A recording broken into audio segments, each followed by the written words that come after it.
Terima kasih atas kesempatan yang sudah diberikan kepada saya. Baik, saya akan menyampaikan apa yang sudah saya pelajari dan dapatkan dari firman Tuhan yang sudah kita baca bersama-sama. Eh, di sini ketika saya membaca serta merenungkan dari pasal pertama, khususnya di ayat yang pertama sampai ayat yang keenam itu, nah saya menyimpulkan, maksudnya menyimpulkan dari setiap eh, ayat. Nah, jadi di sini kita melihat bahwa di ayat yang pertama itu di sana merupakan eh, perkenalan dari Nabi Zakaria. Dia adalah putra dari Berekia. Nah, dia di sini ketika sudah dia memperkenalkan bisa dikatakan ya identitas lah seperti itu ya.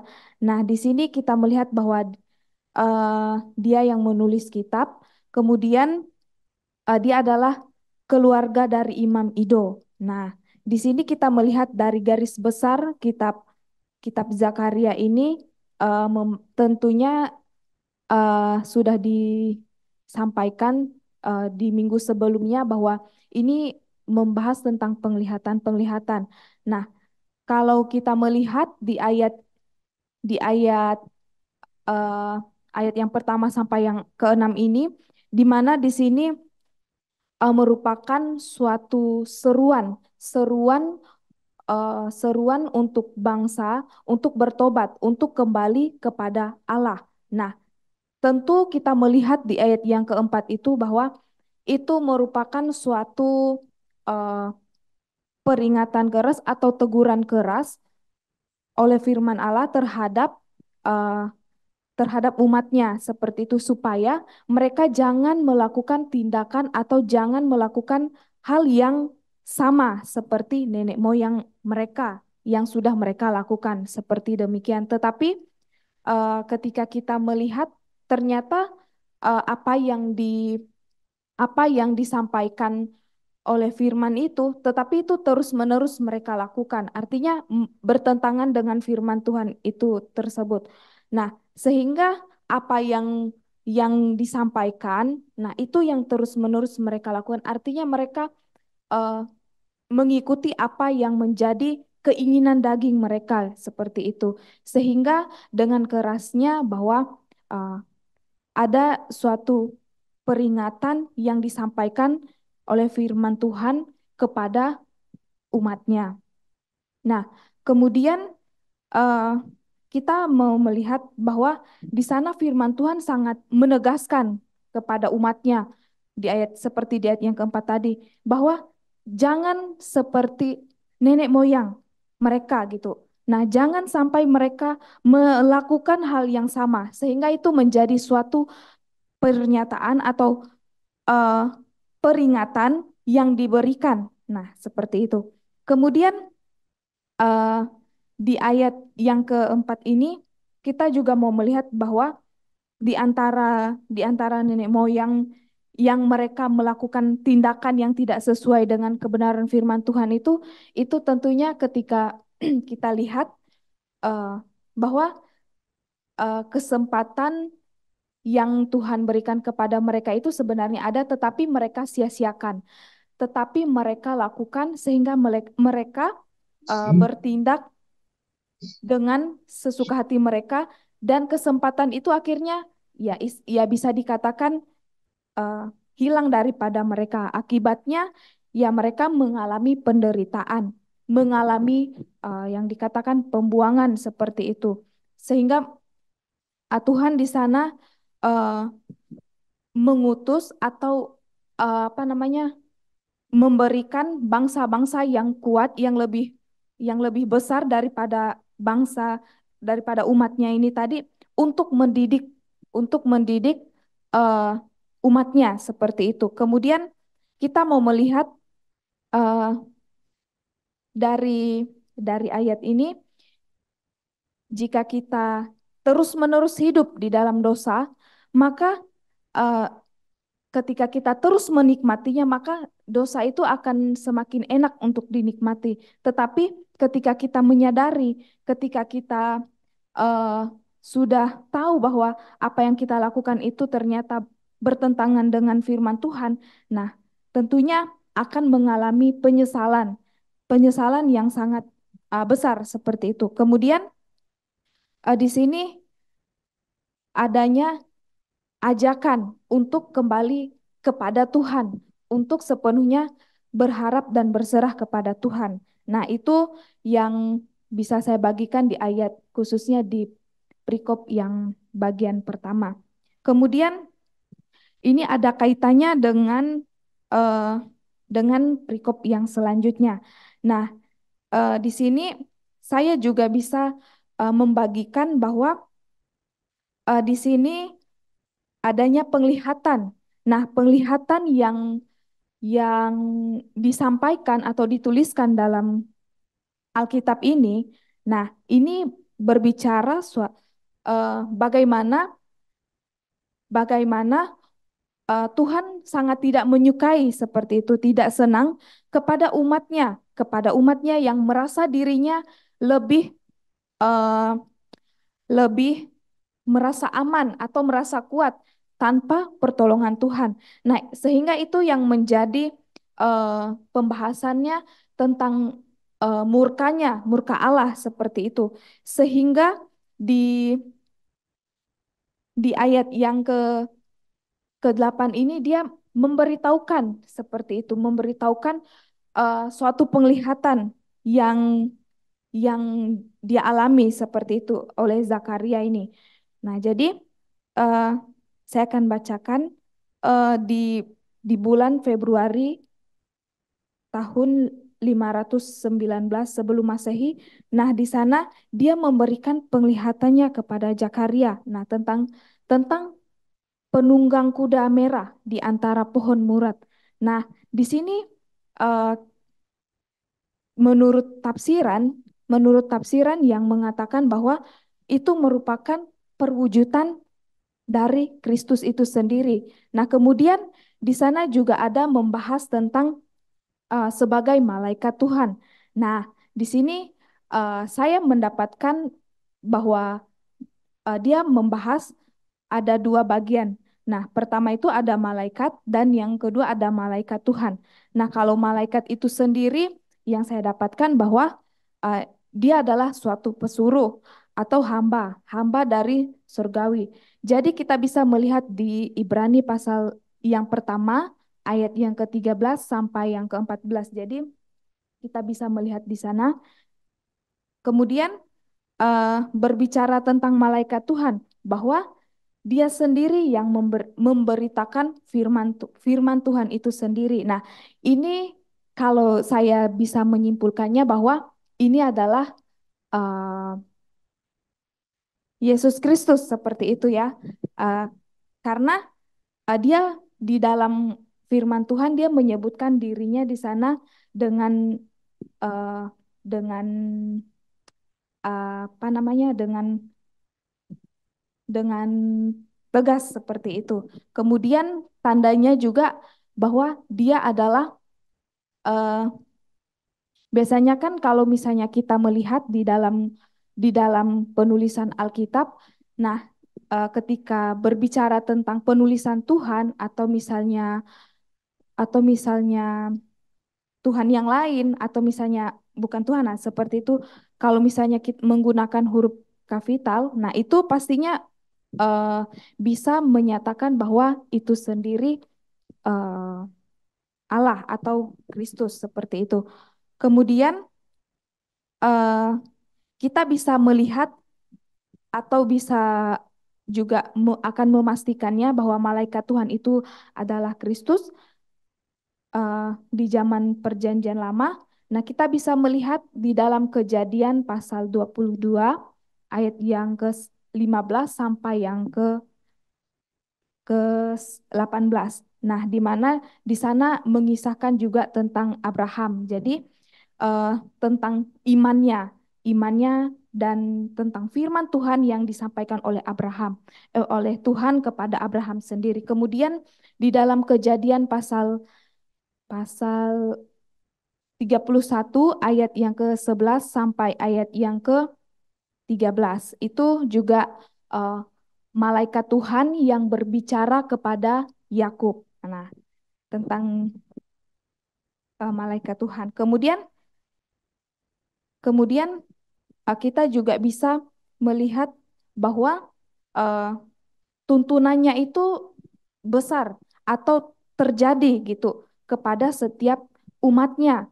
Bahkan ketika kita melihat sebenarnya dari ayat ini eh, Tuhan itu ingin gitu, ingin melihat anak-anaknya itu untuk tetap bersama Dia, untuk tetap eh, hanya berpadanan dengan Dia saja seperti itu, tidak menyimpang ke kiri atau ke kanan. Artinya tetap berada dalam jalannya Tuhan. Nah, itu yang inginkan oleh Allah itu sendiri kepada umatnya. Kemudian eh, dari penglihatan yang kedua ini, eh, di sini saya eh, akan menyampaikan bahwa ada ada dua penglihatan, 4 tanduk dan 4 orang tukang besi. Nah, jadi saya akan membagikan bahwa kalau di sini keempat tanduk itu digambarkan bahwa artinya 4 kerajaan yang isinya tuh menyerang gitu, eh, menyerang atau menghancurkan Israel dan Yehuda. Nah, kemudian kemudian ini merupakan suatu seperti yang saya katakan tadi, Allah memakai bangsa-bangsa ini untuk eh, memberi suatu pembelajaran atau hukuman kepada umatnya untuk eh, mereka itu sebenarnya harus sadar seperti itu, harus menyadari bahwa sebenarnya yang mereka lakukan itu tidak benar seperti itu. Kemudian eh, kalau misalnya yang dilakukan mereka itu salah seperti itu. Kemudian eh, di sini juga kita melihat bahwa Tuhan itu tidak hanya memberikan hukuman seperti demikian, tetapi ada juga kasih. Nah, kenapa eh, ada dua hal ini terjadi, ada hukuman dan ada kasih. Nah, itulah Allah seperti itu. Artinya kasih dan hukuman itu yang harus dilakukan. Karena kalau tidak ada kedua hal itu, nah akan istilahnya itu kayak ya membuat bangsanya itu sendiri jatuh, tetapi Allah sendiri tidak membiarkannya seperti demikian. Nah, kemudian eh, ketika keempat kerajaan ini tadi atau keempat bangsa ini tadi yang istilahnya yang dipakai Tuhan untuk menghancurkan umatnya atau untuk memberikan pelajaran atau memberikan hukuman kepada umatnya. Nah, tetapi ketika eh, keempat negara ini tadi atau kerajaan tadi terlalu berlebihan menganggap mereka itu sudah hebat, aman dan lain sebagainya. Oleh karena itu, ya Tuhan tidak hanya tinggal diam seperti itu. Kemudian adanya 4 orang tukang besi. Nah, itu juga merupakan eh, orang yang dipakai oleh Tuhan untuk menghancurkan keempat negara yang dipakai Tuhan sebelumnya untuk menghancurkan Israel dan Yehuda tadi. Nah, jadi di situ kita melihat adanya keadilan Tuhan, adanya eh, apa namanya eh, kepedulian Tuhan terhadap umatnya, sekalipun Dia memakai eh, bangsa-bangsa yang besar untuk memberikan hukuman kepada umatnya, tetapi dia tidak membiarkan begitu saja. Dia tidak membiarkan atau em, tidak membiarkan atau tidak melalaikan seperti itu, tetapi adanya kepedulian, adanya kasih terhadap umatnya. Nah, kemudian apa yang mau kita lihat dan kita pelajari dari yang sudah kita uh, pelajari bersama-sama. Di sini saya mengambil mengambil suatu kesimpulan bahwa Tuhan itu mengasihi umatnya. Maka ia akan melakukan seperti yang saya katakan tadi, kasih dan keadilan. Jadi kasih dan keadilan itu seimbang. Jadi ada kasih dan ada keadilan. Jadi kalau misalnya ada kasih, tentunya ada keadilan. Kalau misalnya hanya ada kasih, tentunya eh, kita tidak akan menjadi, khususnya untuk bangsa Israel, tidak akan mengalami apa namanya kesadaran seperti itu. Tapi kalau misalnya diimbangi dengan keadilan, nah tentunya di sana mereka akan menyadari, oh ternyata ternyata dengan cara ini saya bisa eh, bisa berpikirlah seperti itu, bisa melakukan apa yang Tuhan nyatakan di dalam setiap kehidupannya. Kemudian kita juga belajar bahwa ketika firman Tuhan datang atau menegur kita, mengingatkan kita, nah khususnya dari bangsa Israel tadi, bahkan kita pada sekarang ini, nah ketika kita terus-menerus ditegur oleh firman Tuhan, diingatkan oleh Tuhan, jadi kita mau belajar bahwa eh, jangan pernah kita eh, istilahnya itu mengeraskan hati kita, tetapi rendahkanlah hati kita untuk mau dibentuk, diingatkan, bahkan dipimpin oleh firman Tuhan.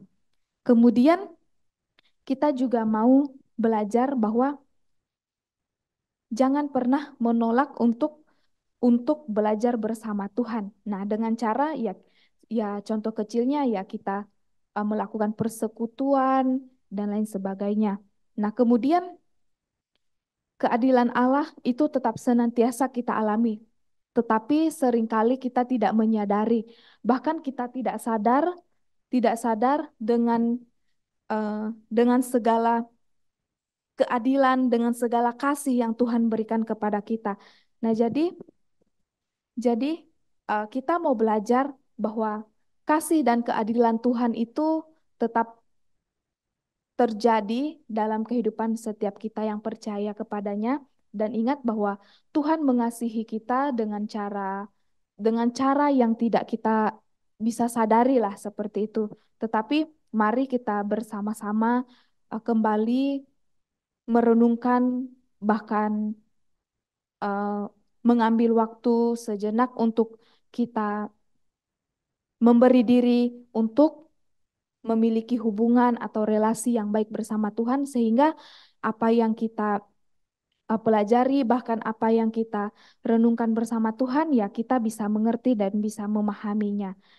Sekian dari sharing saya yang bisa saya sampaikan.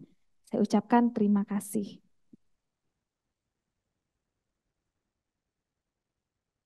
Ya, baik. Kita beri aplaus dulu ya untuk Pamela ya. Luar biasa. Memang kelihatan seorang STH. Sudah tinggal diteguhkan ya. Oh, sudah malah. Oh, sudah wisuda ya, luar biasa. Tersusun rapi ya, sistematis. Salut ya, mencerminkan GRI. Sekolah STH Makedonia, STT Makedonia ya. Baik, selamat malam Bapak Ibu. Shalom.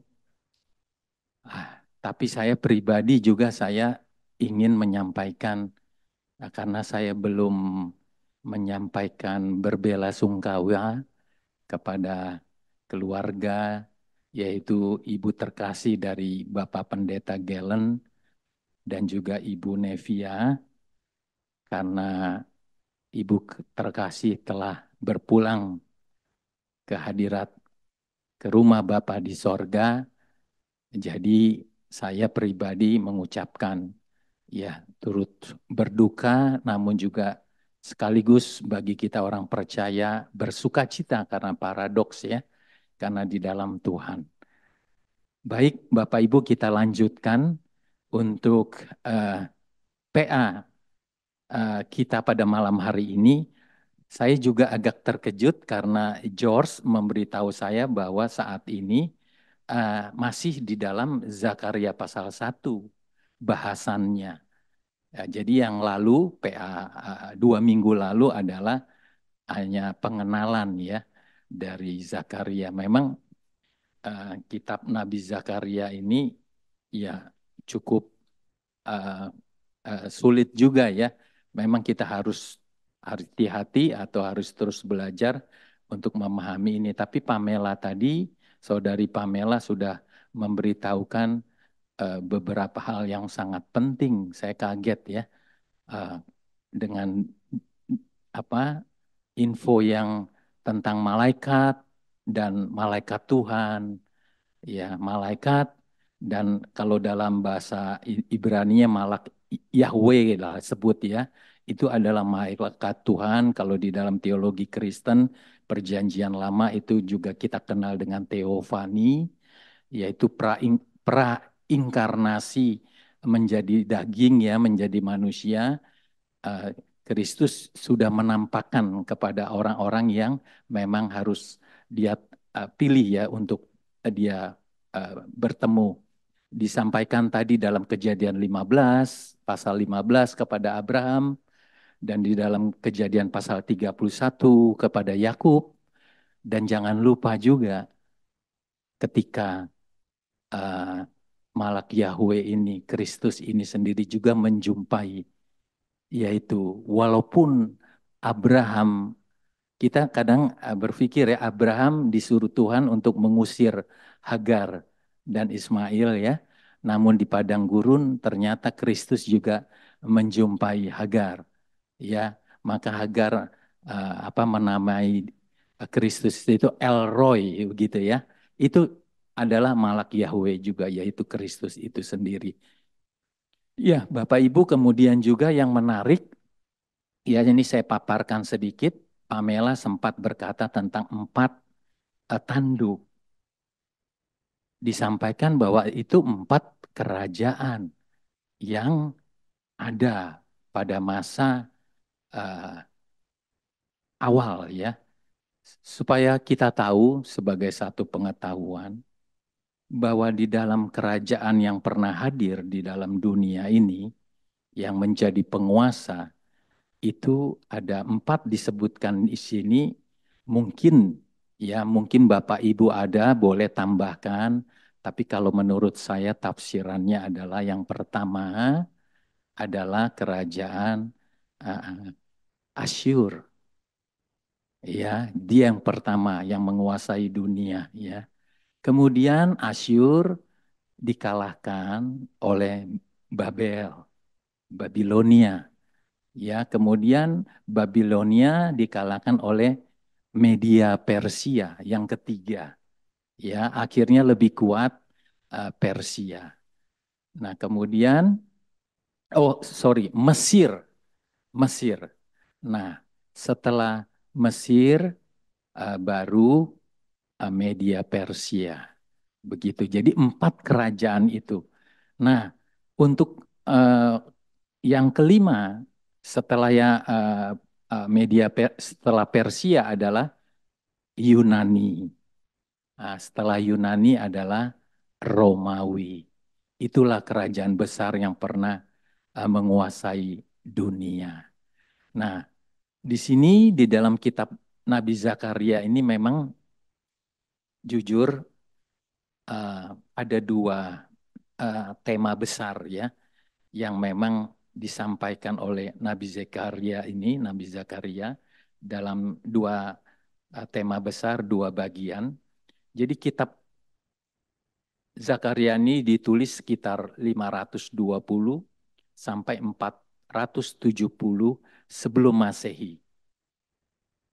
Pasal 1 sampai dengan pasal 8 ya, itu sekitar tahun 520 dan 518 itu berbicara tentang pembangunan dan penyelesaian bait suci ya beserta dengan seluruh peralatan yang akan dipakai di bait suci.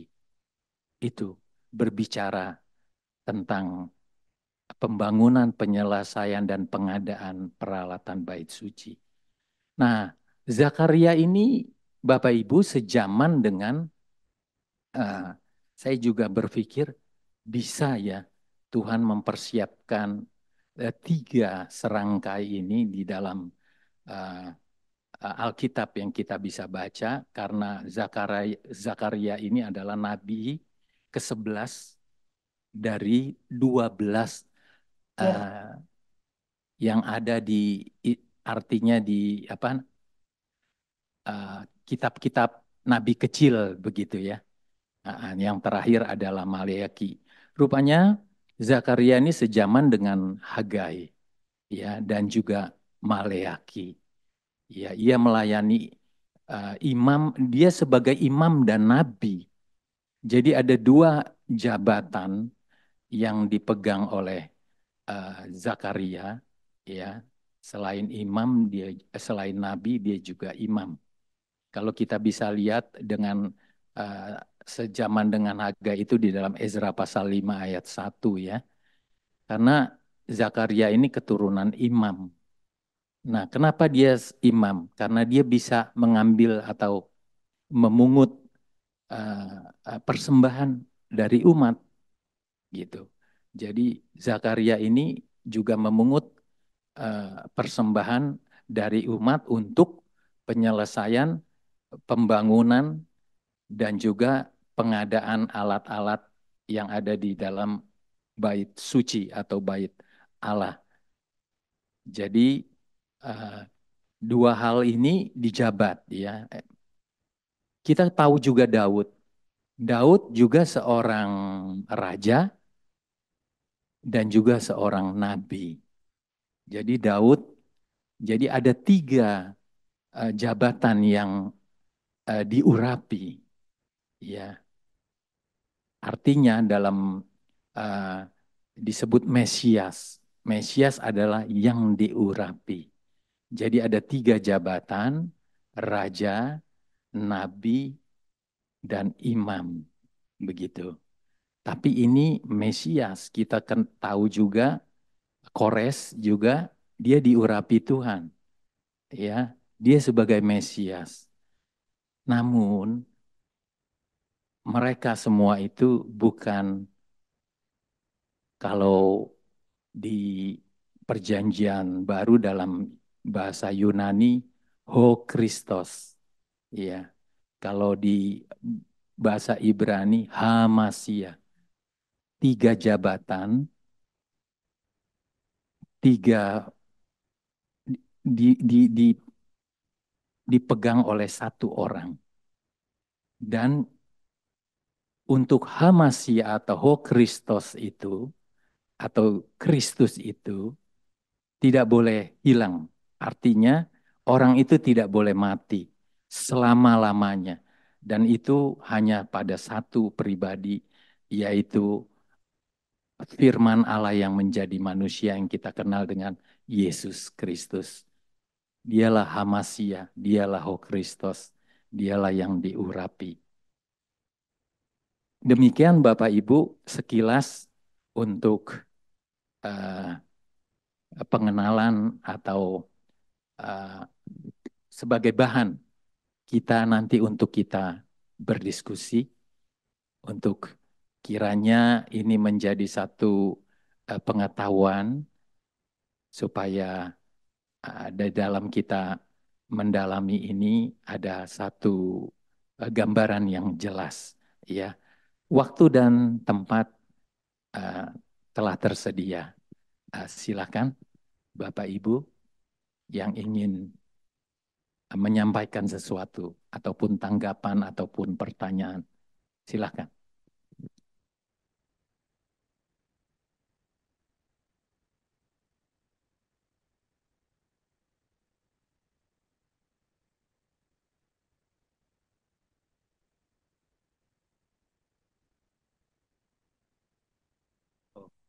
Mungkin untuk sambil menunggu rekan-rekan teman-teman yang akan uh, berbicara, saya tadi skip sedikit untuk dua tema besar itu, satu sudah saya sampaikan pada pasal 1 sampai dengan pasal 8 berbicara tentang pembangunan bait Allah, dan 9 sampai dengan yang terakhir 14 itu berbicara tentang nubuatan tunas keadilan bagi Daud, yaitu menunjuk juga kepada Mesias. Dan kita ketahui Mesias yang dimaksud di dalam perjanjian lama, ya, di dalam 2 Samuel pasal 7 ayat 11 sampai 13 itu adalah Tuhan Yesus Kristus. Baik, jadi dua tema besar dalam kitab Zakaria termaksud dalam dua hal tersebut. Silakan Bapak Ibu.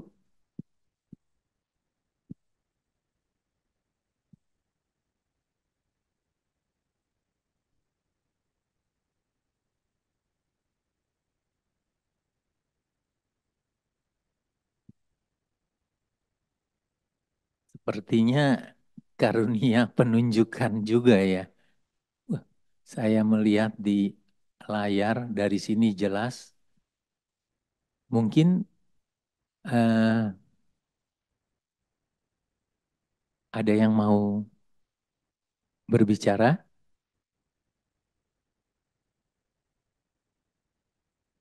Kita mulai yang di onsite dulu. Apa Pak Heri ada ingin menyampaikan sesuatu, Pak Heri?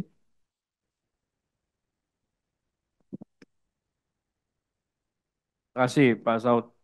Saya sebenarnya kepingin banyak peserta ini yang bicara. Cuman kadang-kadang kalau sudah ditunjuk begini, saya juga memikirkan satu sisi, waktu berjalan terus sayang yang kan dimanfaatin. Baiklah, saya coba mengembalikan kita kepada pokok permasalahan kita malam ini, supaya tidak melebar, karena pasal 1 ini aja sebenarnya nanti poin-poin yang bisa didalami banyak. Nanti saya berharap juga narasumber kita, Pendeta Henok, melengkapinya lagi. Pertanyaan saya kepada narasumber ya, yang pertama tadi sharing untuk Pamela. Kalau Pamela mau menjawab silakan, kalau enggak nanti PR buat Pak Henok nih, Pak Edo. Jadi pertanyaan sederhana aja saya, supaya nanti bisa diikuti teman-teman yang lain bertanya lebih banyak. Ada beberapa kata di dalam pasal ini yang asing di telinga saya, mungkin barangkali juga Bapak Ibu yang lain. Satu, pohon murad. Ya. Apa itu pohon murad? Pamela mungkin nanti mau jawab, silakan.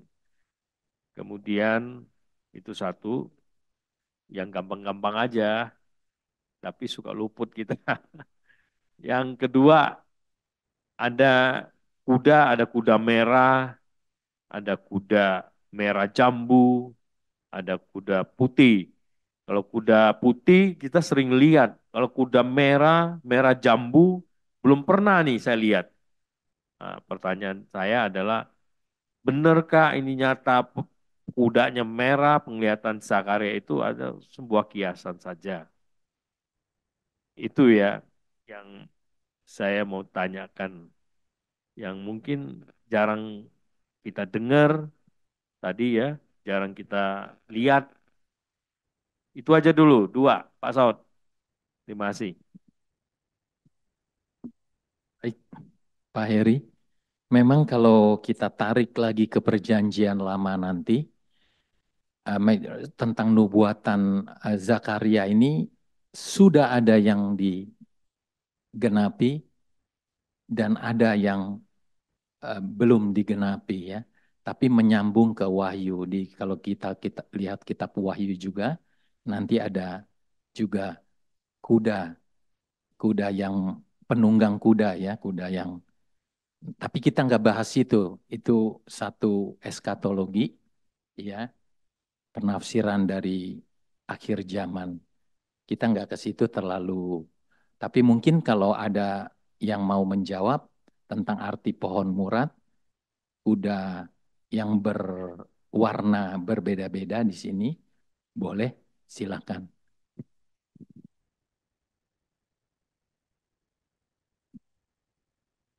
Pamela, mau melengkapi apa yang sudah disampaikan?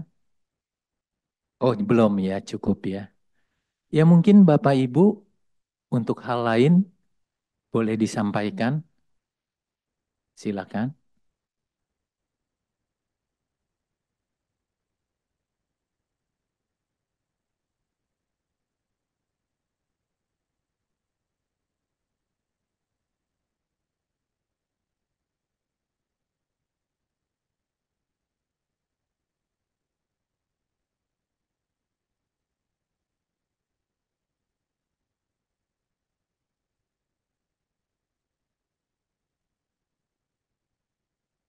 Kok agak mengikuti ini cuaca di luar tadi hujan, tapi di jalan rame sampai padat gitu ya.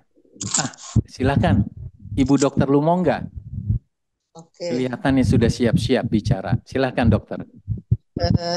Suara saya kedengaran Pak Saud. Wah, clear, loud and clear. Mungkin menambahkan, tapi nanti sekalian ditanyakan sama narasumber.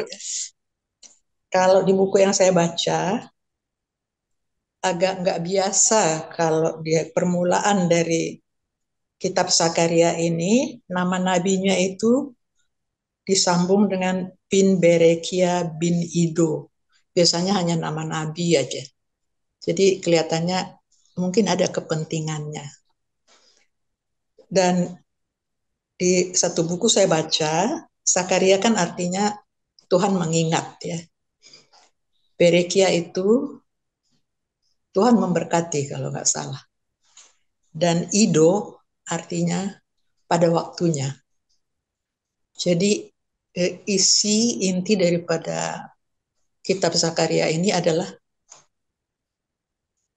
Tuhan mengingat umat Israel dan pada waktunya dia akan memberkatinya. Isi keseluruhannya. Itu yang satu. Kemudian yang kedua, kalau di ayat 11 kan dikatakan di sini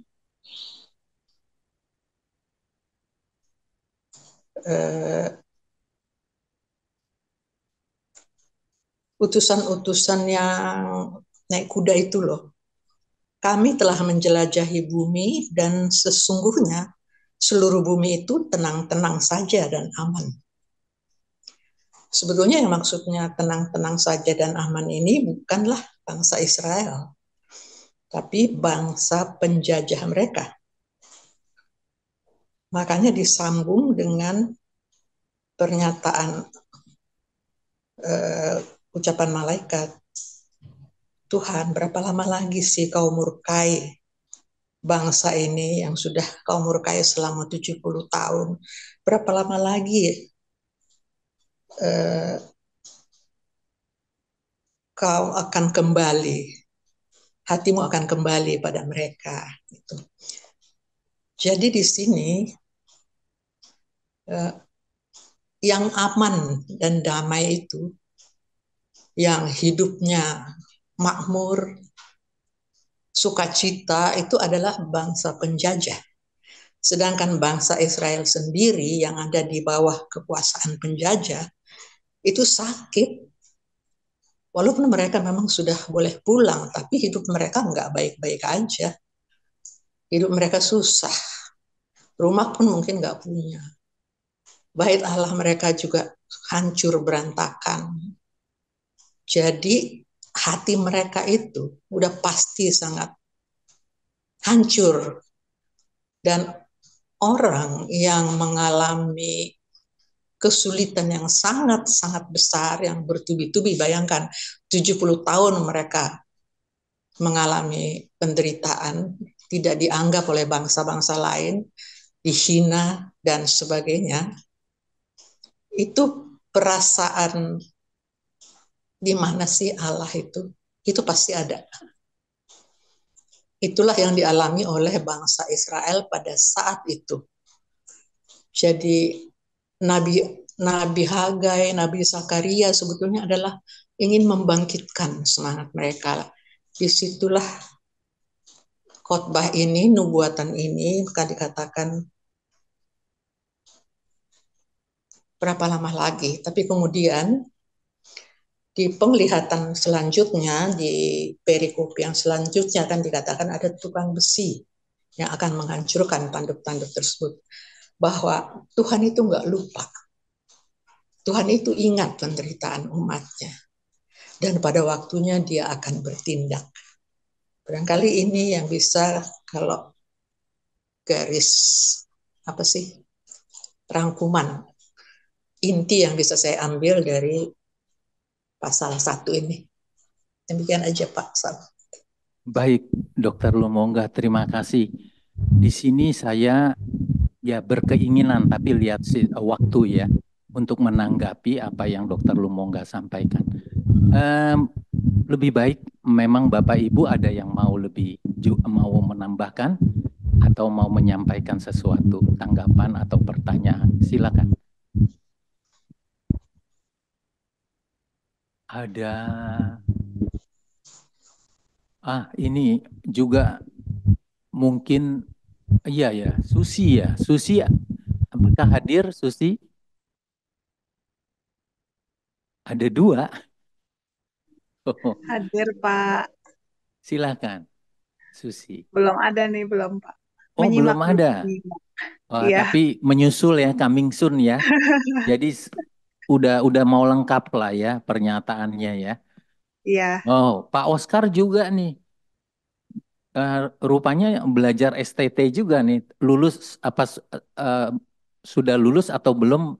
Nanti kita tunggu beritanya ya. Silakan Pak Oscar. Baik, terima kasih Pak Saud. Mohon didoakan, mudah-mudahan tahun ini bisa selesai untuk master teologinya. Tapi kalau Tuhan berkenan, karena memang udah tinggal beberapa mata kuliah dan tinggal menyusun tesis. Tapi semuanya kembali ke jadwal yang dikeluarkan oleh kampus dan ya kita harus menurut ya, harus ngikutin. Gitu kira-kira. Jadi untuk semester ini cuma ngambil 2 mata kuliah aja. Oke. Tadi saya juga sudah dengar apa yang udah dipaparkan oleh Pamela ya panggilannya ya, atau Pamela, iya. Ya.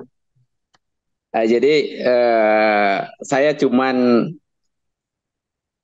menyampaikan garis besarnya aja kali ya, atau boleh dibilang poin penting atau rangkuman lah, resume ya. Kalau kita bahas tentang Zakaria pasal 1 ayat 1 sampai 21. Apa yang bisa kita dapat dari sini adalah kalau menurut saya ini adalah ajakan Nabi Zakaria untuk pertobatan ya. Mengingatkan bangsa Yerusalem, Yehuda ataupun Yerusalem untuk bertobat gitu ya. Supaya kembali ke jalan yang benar, karena sebelum-sebelumnya juga udah disampaikan gitu ya. Udah disampaikan lewat nabi-nabi sebelumnya supaya tetap mengingat Tuhan, kembali kepada Tuhan gitu ya. Tapi kita tahu bahwa bangsa Yehuda maupun Yerusalem itu sudah menikmati banyak mujizat, tapi tetap tetap ada kerinduan, ada kemauan untuk tidak percaya Tuhan gitu ya, atau menghindar dari apa yang Tuhan mau gitu. Sampai pada akhirnya kan mereka harus dihukum gitu ya. Nah, dari cerita itu kita bisa lihat bahwa Tuhan itu mengasihi, Tuhan menghukum dan tetap mengasihi. Dan dalam ayat ini kita bisa melihat bahwa Tuhan itu terus mengingatkan umatnya untuk kembali kepada Tuhan ya, kembali kepada jalan yang benar. Nah itu. Lalu tadi kalau bicara tentang apa yang mungkin Pak Heri juga sedikit tanyakan tentang ya jambu merah, putih. Kalau aku ini persepsi saya atau ini tafsiran saya itu lebih mengarah kepada Tuhan ya atau malaikat Tuhan gitu ya. Nah, lalu kalau bicara tentang ada tanduk, 4 tanduk itu melambangkan ada kerajaan Asur, Mesir, Babel, dan Media Persia. Nah, lalu kalau bicara tentang tukang besi itu juga menggambarkan eh, 4 kerajaan yang membawa hukuman Allah atas tanduk-tanduk tadi ya. Itu semua penindas umat Allah akhirnya harus dihukum gitu. Nah, di dalam perjalanan hidup itu Tuhan bisa pakai siapa saja gitu ya. Eh, Baik itu orang yang tidak percaya untuk menyatakan hukumannya gitu ya, atau bisa dipakai Tuhan untuk juga memperlihatkan bahwa Tuhan yang berkuasa atas hidup kita, atas apapun yang ada di dunia ini. Oleh karena itu, Nabi Zakaria dalam hal ini mengingatkan bangsa Israel atau dalam hal ini Yehuda gitu ya, untuk kembalilah kepada jalan yang benar, percaya Tuhan dan hiduplah seperti yang Tuhan mau gitu ya. Itu menurut saya ini yang bisa mungkin kita aplikasikan di dalam hidup ini gitu ya. Sekalipun kalau bicara kitab Zakaria ini kan sebenarnya panjang sampai ke masa akan datang sampai kepada tentang akhir zaman gitu. Kira-kira begitu dari saya, Pak Saud. Terima kasih. Baik, Pak Oscar. Ya kita harapkan semua tepat waktu jadi master of theology ya. Wah, luar biasa ya. Baik Pak Oscar, terima kasih untuk pernyataannya. Mungkin ada Bapak Ibu yang lain yang akan menyampaikan sesuatu, silakan.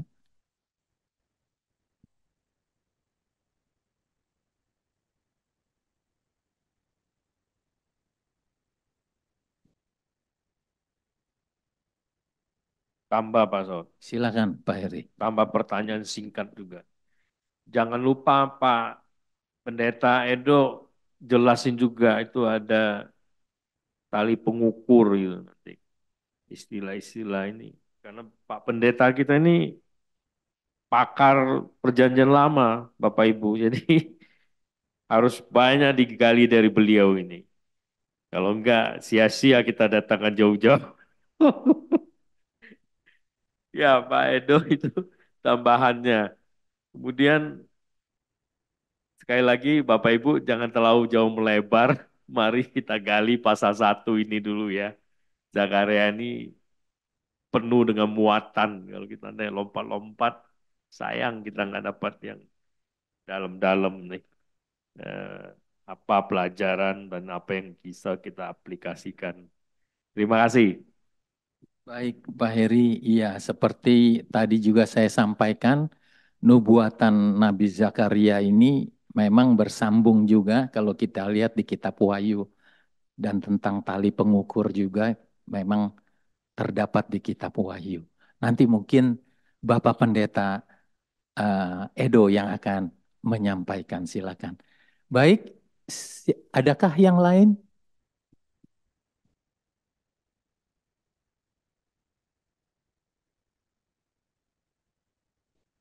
Timekeeper, berapa lama lagi? Berapa waktu kita? Masih ada? Sampai 10 menit lagi kira-kira ya.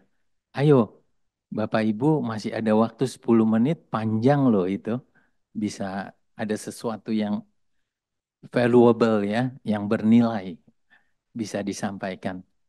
Kita merindukan ada hal-hal yang uh, sesuatu yang inspiratif ya, yang tentu yang sesuai dengan Alkitabiah ya. Silakan.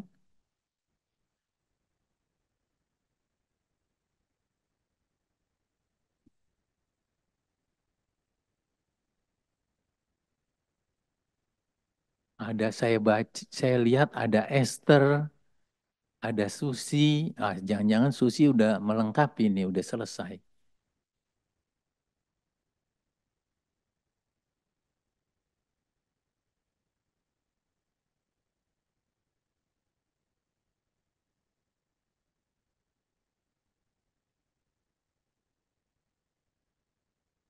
Oh, mau ada pertanyaan, Pak Heri?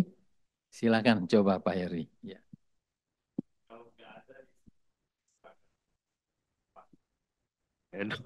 Satu lagi nih, tadi mungkin Pamela yang mau jawab. Tadi Pamela bilang, juga Pak Saud juga bilang, bahwa Zakaria ini dua jabatannya, Nabi dan Imam.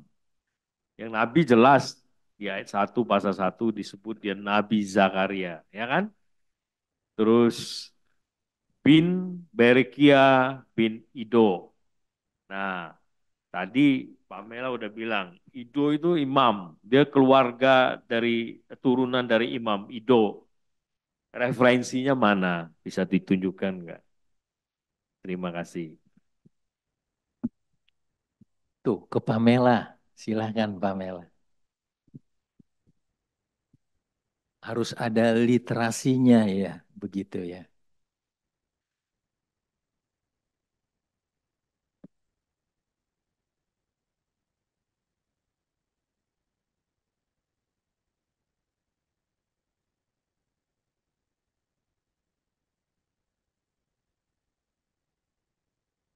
Sambil menunggu Pamela mencari jawaban ya, literasi ayatnya, ya mungkin saya akan sampaikan. Pak Heri bisa baca nanti di dalam Zakaria pasal 6 ayat yang ke-10. Baik Bapak Ibu, saya dibacakan ya. Zakaria pasal 6, ini Tuhan sendiri yang berbicara ya, memerintahkan kepada Zakaria. Pergilah pada hari ini juga ke rumah Yosia bin Zefanya dan pungutlah persembahan dari pihak orang-orang buangan, yaitu dari Heldai, Tobia, dan Yedaya. Semuanya orang-orang yang sudah datang kembali dari Babel. Ya, Bapak Ibu tadi saya ingin merespon apa yang Dokter Lumongga katakan, ya, tentang kata murka. Ya sebenarnya 2 minggu lalu saya menggunakan kritik teks untuk terminologi murka. Menurut saya LAI di sini kurang tepat. Kalau kita baca narasi dari kitab Zakaria pasal 1 saja sepenuhnya, ini saya contohkan ya. Zakaria pasal 1. Ketika di ayat 12 tadi, kata terakhir, setelah 70 tahun lamanya kau murkai itu. Nah, ini LAI ya. Lalu ayat 13, kita baca narasinya. Lalu kepada malaikat yang berbicara dengan aku itu, Tuhan besar semua, menjawab dengan kata-kata yang ramah dan yang menghiburkan. Dari murka tiba-tiba berubah jadi ramah dan menghiburkan. Sepertinya kayak seorang yang pribadi yang uh, bersinetron begitu. Marah kemudian dia apa? Tidak. Kalau kita baca Yakobus pasal 1 ayat 17. Yakobus pasal 1 ayat 17. Mari kita buka ya. Berbunyi demikian. Setiap pemberian yang baik dan setiap anugerah yang sempurna datangnya dari atas. Diturunkan dari Bapa segala terang. Padanya tidak ada perubahan atau bayangan karena pertukaran. Allah tidak berubah. Allah tidak berubah dari kasih karena ciptaannya berbuat dosa kemudian dia jadi murka. Tidak. Kalau Allah itu berubah, dia bukan Allah. Nah, kembali kepada kitab Zakaria tersebut, sebenarnya saya 2 minggu lalu sudah saya sampaikan ketika di pasal 12, 14, dan 15, kalau mendekati apa yang menurut saya ya pribadi, anggaplah saya subjektif, itu jelas kalau kita baca di dalam King James Version. Nah, dalam King James Version itu tepat. Jadi kata misalnya di pasal yang ke-12 ya dikatakan, saya terjemahkan dari King James Version, dalam bahasa Indonesia, ya Tuhan penghuni atau pemilik semesta alam, sampai berapa lama engkau tidak bermurah hati, tidak berbelas kasihan kepada Yerusalem dan kota-kota Yehuda yang telah engkau, nah di sini ada kata uh, indignation. Ya, indignation itu marah, jengkel gitu ya. Namun terminologi murka ini menurut saya kurang tepat, menurut saya gitu ya. Kemudian ayat yang ke-14 jelas uh, disingkat ya, padahal aslinya adalah, maksudnya menurut King James Version, aku cemburu terhadap Yerusalem dan kepada Zion dengan cemburu yang besar.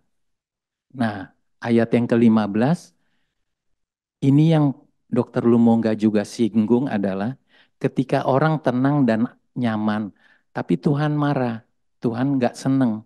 Itu di ayat 15. Dan aku sangat tidak senang dengan orang kafir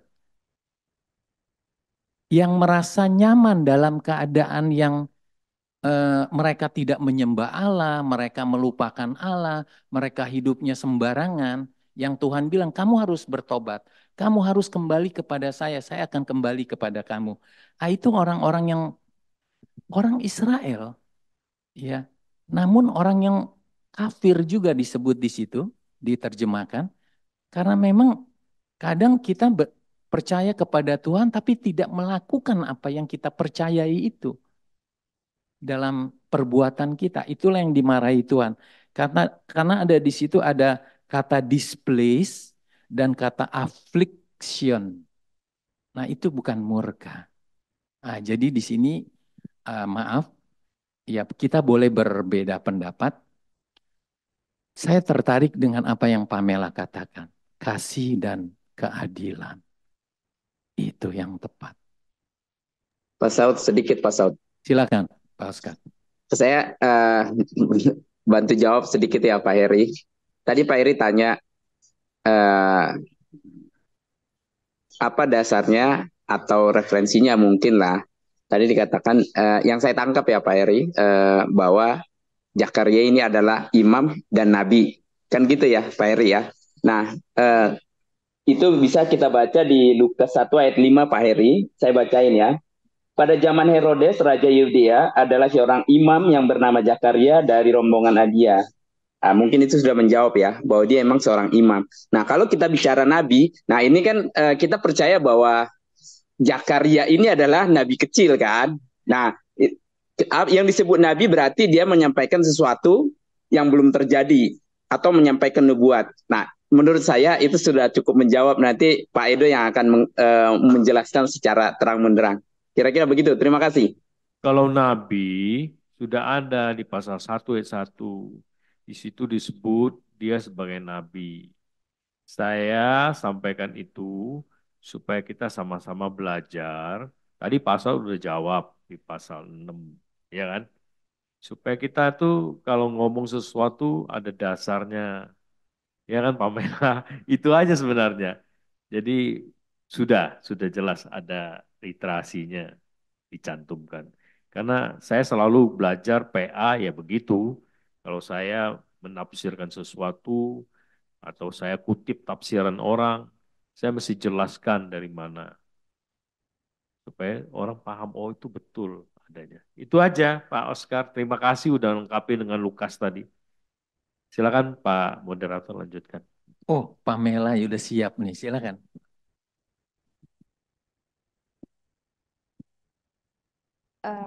Baik Pak, Saya tadi kan yang ditanyakan, maksudnya dari mana tahu dia seorang nabi ya Pak? Seorang imam. Nah jadi eh, saya mengambil apa namanya mengambil, maksudnya melihat tafsiran gitu ya Pak. Tafsirannya itu di Sabda. Nah jadi saya mendapatnya, jadi saya mendapatkan, bisa menyimpulkan bahwa dia seorang nabi itu dari Nehemia pasal 12 ayat yang ke-16. Jadi di situ dia kayak termasuk golongan imam seperti itu Pak, sehingga saya menyimpulkan bahwa dia adalah seorang nabi. Jadi iya imam. Nah, jadi Bapak bisa melihat di Nehemia pasal 12 ayat yang ke-6. Seperti demikian. Thank you. Jadi semakin lengkap ya. Ada bukan hanya dari Zakaria 6, bukan hanya dari Lukas, tetapi juga ada di Nehemia. Iya. Semakin lengkap. Sip. Terima kasih. Nehemia pasal 12 ayat 16. Iya, Pak. Jadi Nehemia 12 ayat 16. Zakaria dari kaum keluarga Ido. Mesulam dari kaum keluarga Gineton. Ini maksudnya ya. Jadi Iya. dari kaum keluarga itu ya. Iya, Pak. Menunjukkan bahwa memang ia seorang imam. Iya. Iya. Dan pasti seorang imam, seorang Lewi ya. Lewi. Iya, betul. Iya. Baik. Bagaimana timekeeper? Sudah selesai waktunya. Ini bahkan melebihi beberapa menit ya. Nggak apa-apa. Tapi ini menunjukkan kerinduan kita untuk selalu mendalami Alkitab. Silakan Bapak Pendeta Edo, waktu dan tempat siap. Oke, terima kasih banyak Pak Saud dan Bapak Ibu sekalian. Saya izin share materinya ya.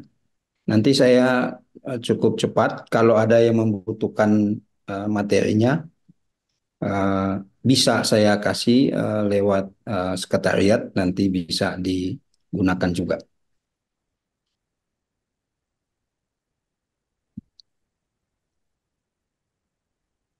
Nah, sudah nampak ya.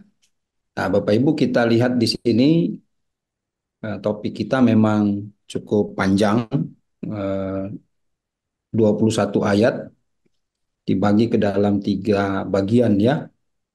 6 ayat pertama tidak bersinggungan dengan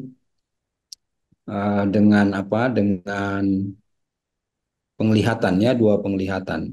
Nah, sebenarnya ini apa namanya bahan saya mengajar juga di Makedonia ya.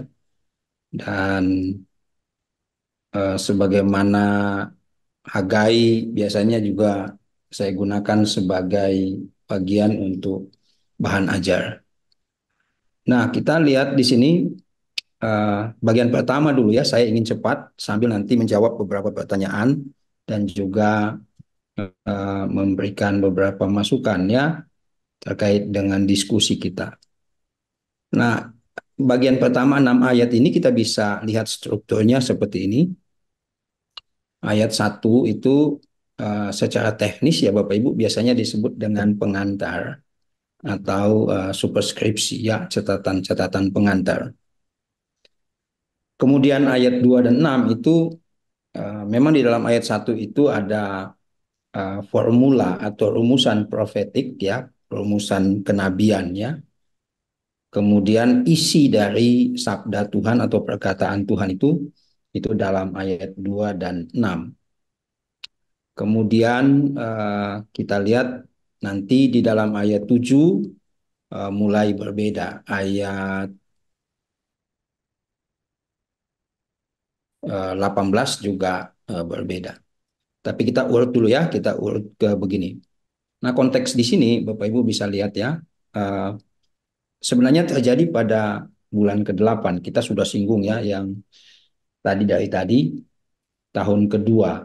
Itu artinya sebagaimana tadi disinggung bahwa ada kesamaan waktu pelayanan atau kemunculan Nabi Zakaria dengan Nabi Hagai, yaitu pada tahun kedua pemerintahan Darius. Jadi Darius ini Raja Persia ya. Kemudian kita lihat di sini, kalau kita kaitkan dengan Hagai, maka Hagai itu melaporkan atau mencatat bagaimana ia mendapatkan sabda Tuhan untuk disampaikan kepada orang Yehuda atau orang yang kembali dari pembuangan itu bulan ke-6, bulan ke-7, bulan ke-9, dan bulan ke-11. Nah, kita lihat di sini Zakaria seolah-olah atau seperti mengisi slot yang kosong. Tetapi memang sepanjang Hagai dan Zakaria itu tidak muncul atau tidak datang firman Tuhan pada bulan ke-10. Tidak ya. Jadi itu juga kemudian lompatannya jauh. Zakaria juga mengatakan pasal 7 ayat 1 itu bulan ke-11 kalau saya tidak salah pada tahun ke-4.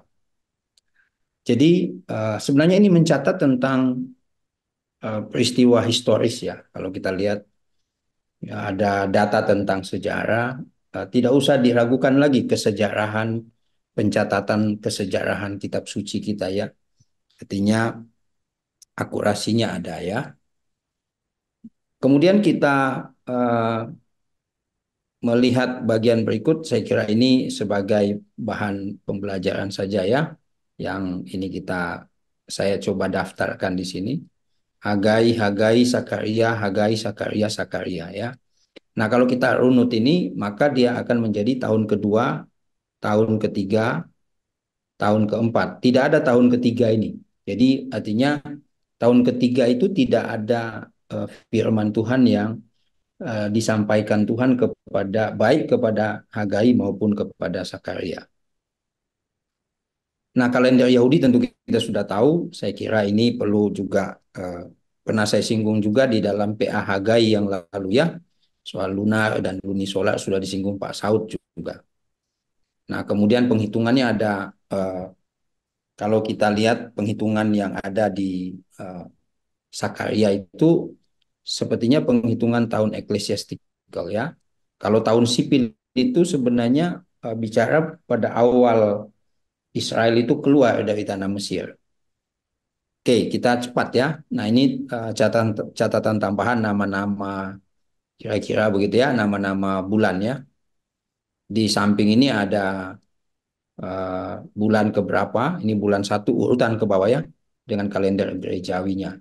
Atau perayaan-perayaan Paskah misalnya di dalam konteks Yahudi juga. Nah, di sini saya bold ya, di sini bahwa tahun pelayanan Zakaria itu pada bulan ke-8 ini. Gitu ya. Kemudian ini tahun sipil kebalikannya ya. Jadi 7, 8, 9, 10, 11, 12, 1, 2, 3, 4, 5, 6. Itu kebalikannya. Karena dihitung dari Paskah ya. Jadi mulai dari bulan Nisan ya, itu tahun sipil. Sekarang kita lihat tadi pertanyaan Pak Heri mengenai ayat 1 soal, saya garis bawahi sini soal informasi historis Darius, tapi tidak disebutkan sebagai Raja Persia, tapi cukup kuat data bahwa Darius itu adalah Raja Persia ya. Lalu Zakaria, nabi ya, diperkenalkan sebagai nabi. Nah, penulisan identitas Nabi Zakaria cukup lengkap ya. Ia disebutkan nabi dan anak.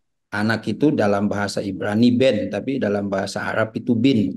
Ben itu anak laki-laki, bin itu sama laki-laki, binti itu perempuan, tapi kalau dalam bahasa Ibrani itu bat ya. Nah, ini anak dari Berekhia. Ya, Berekhia tadi sudah disinggung oleh Bu Lumongga ya. Kemudian anak dari Ido ya. Nah, Ido ini ada berapa usulan. Ini sebagai proper name, Ido adalah bentuk perpendekan dari kata adaya ya. Nah, ini ada data Esra 10:29. Kemudian di sini Ido sendiri juga adalah keturunan Lewi ya, dari Gerson. Bisa dilihat datanya dalam satu Tawarikh ya. 6 ayat 21 dan seterusnya. Jadi kalau mau jawab tadi misalnya nanti apa yang dikatakan oleh Pak Saud juga misalnya nabi sekaligus imam. Nah, memang ada hal yang menarik ya. Kalau Bapak Ibu misalnya berstudi, karena saya mendalami kitab nabi-nabi kecil dan juga kitab nabi-nabi ya. Studi saya lebih banyak kitab nabi-nabi kecil. Tetapi kita bisa melihat ya patronnya bahwa ketika Tuhan memanggil nabi itu berasal dari berbagai kalangan. Ini memanggil nabi ya, berbagai kalangan, termasuk imam. Nah, cuma ketika Tuhan memanggil eh, nabi dari kalangan imam, maka tidak lagi berada pada posisi ia berada di dalam, tetapi ia sudah berada di luar. Mengapa? Karena konteks. Jadi konteks nabi dipanggil dari kalangan imam karena keimamatan atau bait Allah itu sudah menjadi karut-marut, sudah rusak lagi, ibadahnya sudah tidak lagi kepada Tuhan. Maka Tuhan memanggil nabi dari imam untuk kembali menyuarakan atau menegur imam-imam, ya misalnya kita membaca Yehezkiel ya, lalu mengingatkan mereka bahwa keimamatan kalian atau praktik di dalam bait Allah itu sudah rusak. Jadi kita bisa lihat patron itu Bapak Ibu. Nah, eh, memang ada satu pola yang mungkin bisa jadi referensi. Misalnya Pak Saud mengangkat nabi sekaligus imam. Itu adalah Samuel misalnya. Bahkan dia bisa berperan sebagai hakim sebelum ada istilah yang resmi sebagai raja.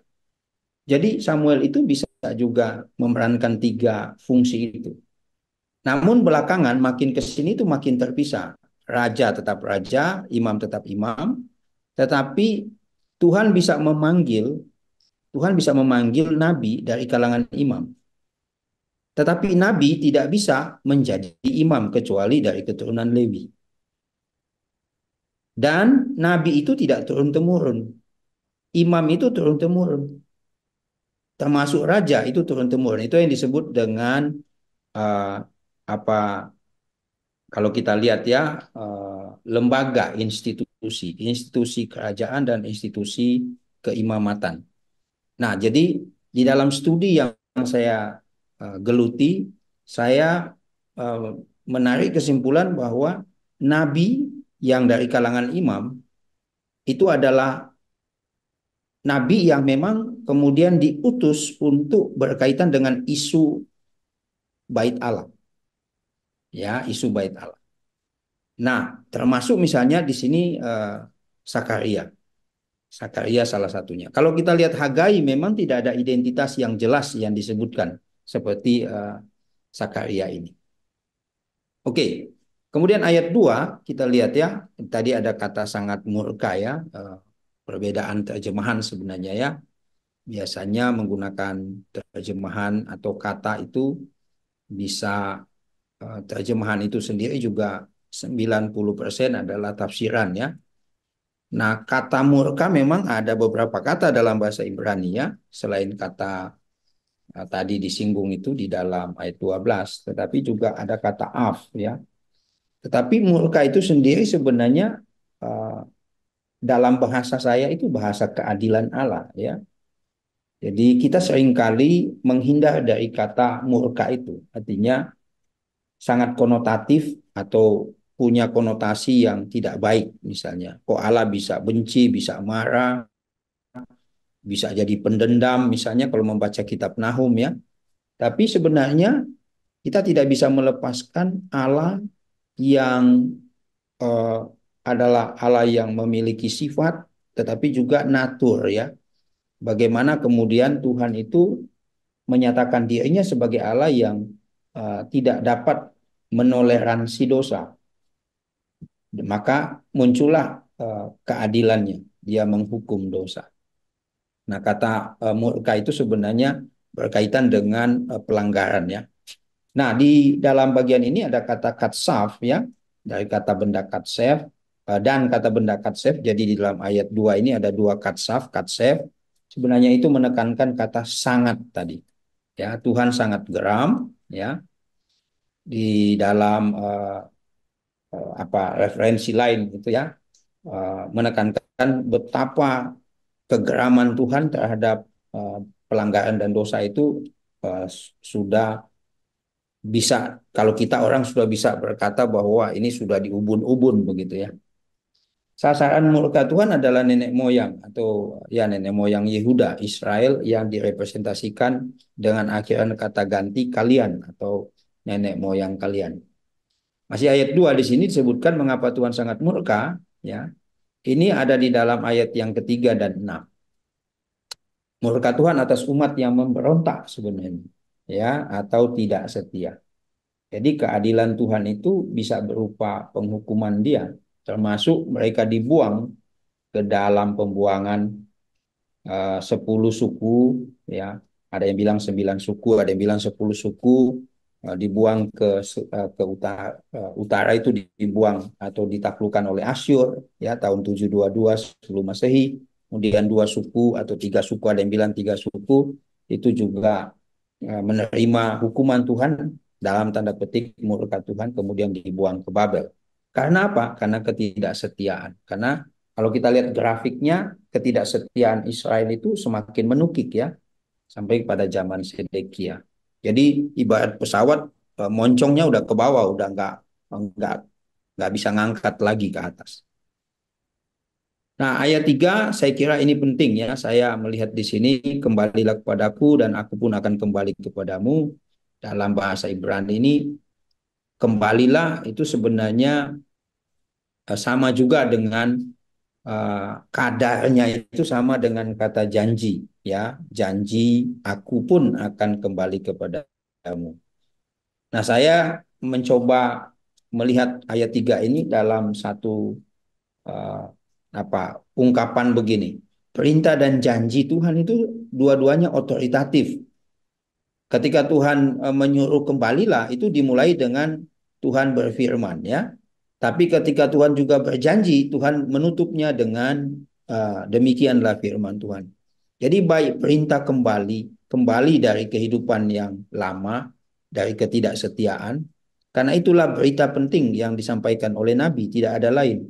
Nabi itu saya pernah bilang kepada Bapak Ibu di dalam PA kita Hagai, Nabi itu tidak ada hubungannya dengan Israel itu tenang-tenang saja. Kalau ada Nabi Bapak Ibu pasti Israel tidak baik-baik saja. Itu prinsip penting. Kita melihat Nabi itu dipanggil Tuhan, pasti umatnya Israel itu tidak baik-baik saja. Jadi kalau ada Nabi yang Tuhan utus, sudah pasti ada something wrong, ada sesuatu yang salah, yang memberontak yang dilakukan oleh umat Tuhan. Nah, di sini saya coba ringkas dengan satu kalimat ini. Perintah dan janji yang otoritatif. Tuhan memerintahkan umatnya kembali dan Tuhan juga berjanji. Janjinya itu sangat bisa dipercaya ya, karena didasarkan pada otoritasnya. Nah, ayat yang keempat, kalau kita lihat ini yang tadi, mengapa murka Allah itu ya, ayat 4, ayat 5, dan ayat 6 ya. Kalau kita lihat di sini sebenarnya bukan sebuah keteladanan yang dipertontonkan oleh leluhur atau nenek moyang Israel ya. Perintah untuk kembali malah kalau kita lihat di dalam bagian ini gambarannya sangat jelas. Mereka jalan terus ya, tidak mau mendengarkan bahkan tidak mau mengindahkannya. Nah, ini sangat miris memang ya. Nah, seringkali juga kan kita ya bisa dapati juga ya dalam kehidupan nyata kita ya. Betapa banyaknya kita dengar, betapa banyaknya kita baca Alkitab, tetapi itu juga seringkali banyak juga tuh kelakuan-kelakuan yang wah, kita sendiri bilang udah di luar nalar ya. Ini sampai kapan Tuhan engkau bermurah hati kan, kira-kira begitu.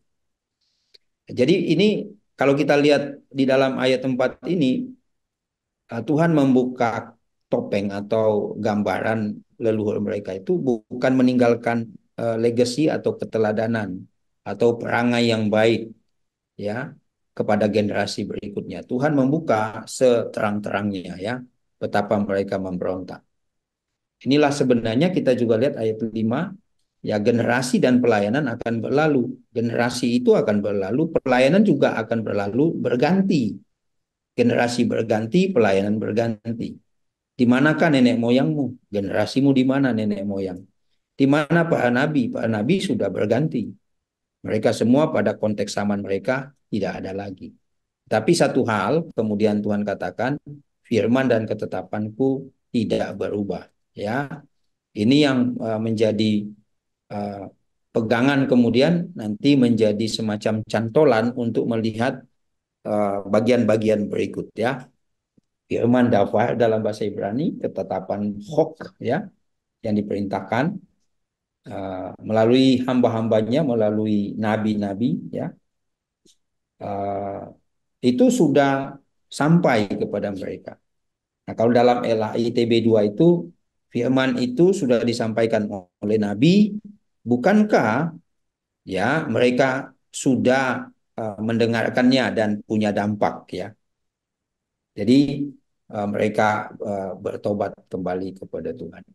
Nah, kalau kita lihat simpulkan ayat 1 sampai 6 ini adalah calling sebenarnya atau ya bisa juga seruan untuk kembali kepada Tuhan. Nah, kemudian kita lihat penglihatan ini rada rumit ya, tapi coba kita lihat. Jadi sekali lagi tadi ada pertanyaan misalnya soal nabi dan imam dalam studi yang saya gumuli, yang saya geluti, Bapak Ibu, nabi ketika dipanggil dari kalangan imam fokus pada tugasnya dalam pemberitaan. Seringkali ia diutus ke bangsa-bangsa, tetapi dalam konteks imam ia dikembalikan untuk membuka apa sebenarnya yang terjadi di tengah-tengah institusi imamat itu atau institusi imam itu. Nah, sekarang kita lihat di sini, saya akan menggunakan pendekatan yang sedikit teknis ya, tetapi nanti kita tidak bisa mengatakan penglihatan ini tidak memiliki aspek historis, tidak ya. Penglihatan ini memiliki aspek historis, tetapi juga memiliki aspek apa namanya? Kalau saya selalu bilang ini adalah aspek apokaliptis ya, atau sesuatu yang disingkapkan. Dalam bahasa Perjanjian Baru biasanya disebut dengan aspek eskatologis ya. Nah, sekarang kita lihat ini observasi dari penglihatan Sakaria ya. Bagian pertama. Kita lihat dulu strukturnya ya. 7 sampai 17 itu informasi sejarah dan formulasi profetis ya. Ayat 7. Tadi ya ayat 7 kalau kita lihat sama kan seperti dengan ayat 1 ya, pada hari yang ke-20 dan seterusnya dan seterusnya. Lalu isi penglihatan ayat yang ke-8. Ayat yang ke-8 itu bunyinya adalah tadi malam aku mendapat suatu penglihatan. Lalu tampak seorang menunggang kuda merah dan seterusnya. Lalu ayat 9 Bapak Ibu, tanya jawab, dialog ya. Jadi Nabi bertanya kepada malaikat, malaikat menjawab. Lalu ayat 10 sampai dengan 13 percakapan malaikat dengan malaikat Tuhan. Nah, ini nanti saya akan berikan penjelasan sedikit ya. Di sini ada istilah-istilah teknis yang saya akan sedikit pelan menjelaskannya. Ayat 14 dan 17 seruan kasih sayang dan keadilan Tuhan. Nah, kemudian coba kita lihat ini ya. Jadi isi penglihatan itu menarik tadi Pak Heri bilang nanti ada kuda ya, kuda merah, yang merah jambu dan yang putih.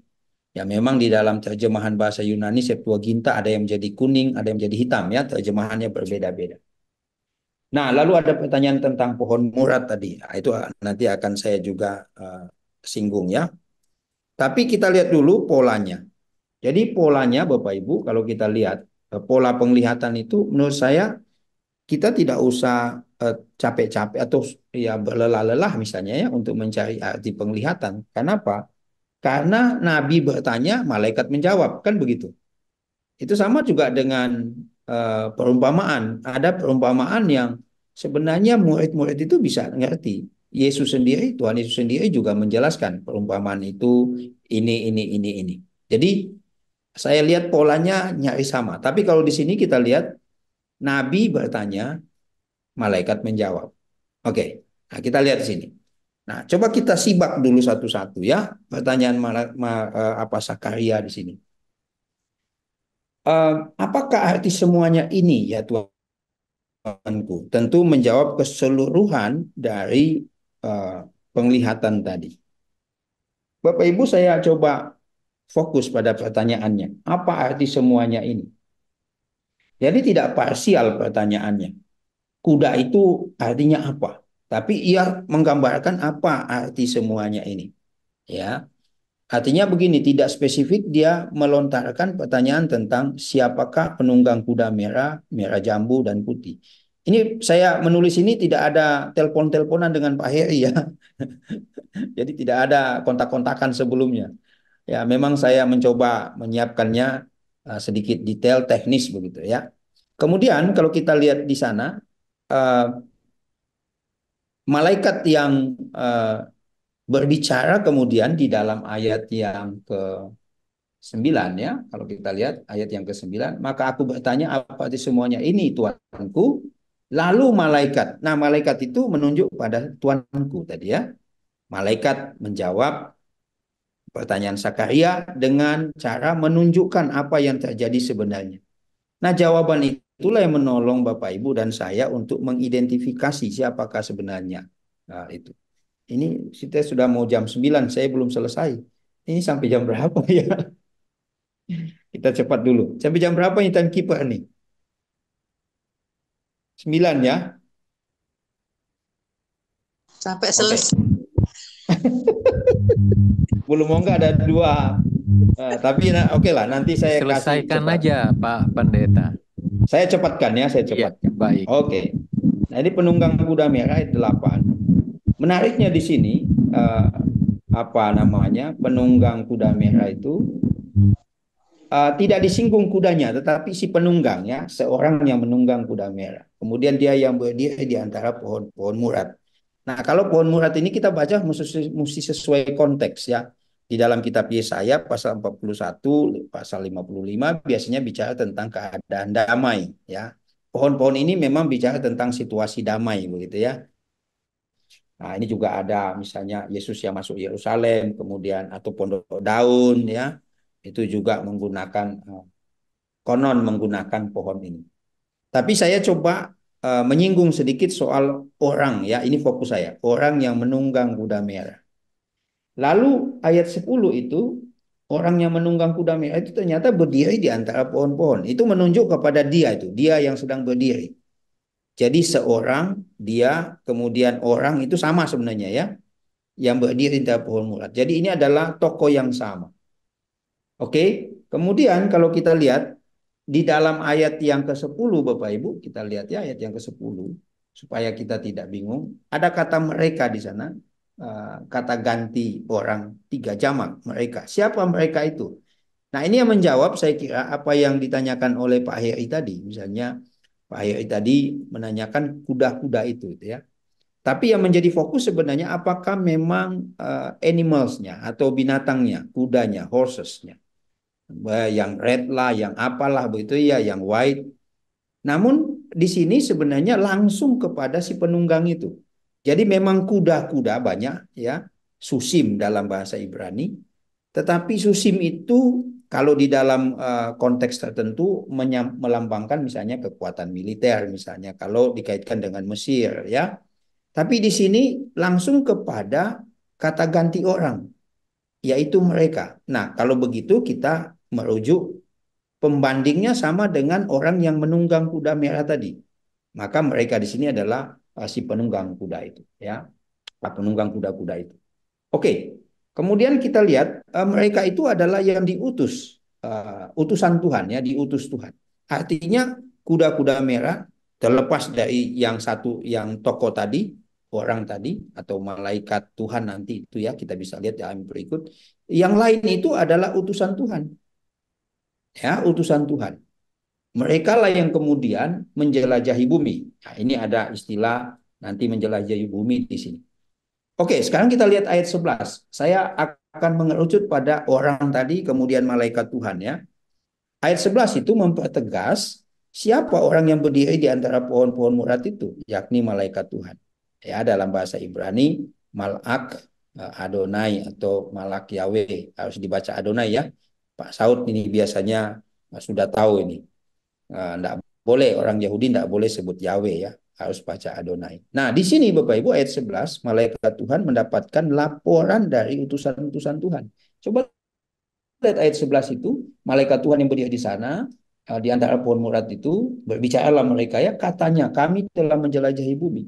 Ini menempatkan malaikat Tuhan itu pada kedudukan yang superior, yang lebih tinggi dibanding dengan mereka. Nah, maka kita akan memberikan apa yang tadi dikatakan Pak Saud tadi, di dalam terminologi Kristen, malaikat Tuhan itu bukan utusan biasa, bukan angel dalam pengertian yang general, tetapi ini adalah penyataan Allah dalam perjanjian lama atau teofani ya, yang juga ya di dalam teropong teropong ya, kacamata kristologis atau kristotelik itu menunjuk kepada prainkarnasi Yesus.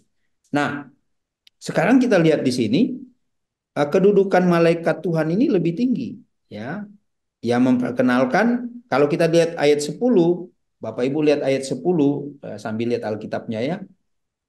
Dia bilang begini, inilah mereka semua yang diutus Tuhan. Dia memperkenalkan mereka yang diutus Tuhan, utusan Tuhan ini. Di dalam ayat 11, dia tidak lagi memperkenalkan, tapi dia mendapatkan report ya dari tugas perutusan para penunggang kuda tadi. Oke, jadi kalau kita lihat di sini,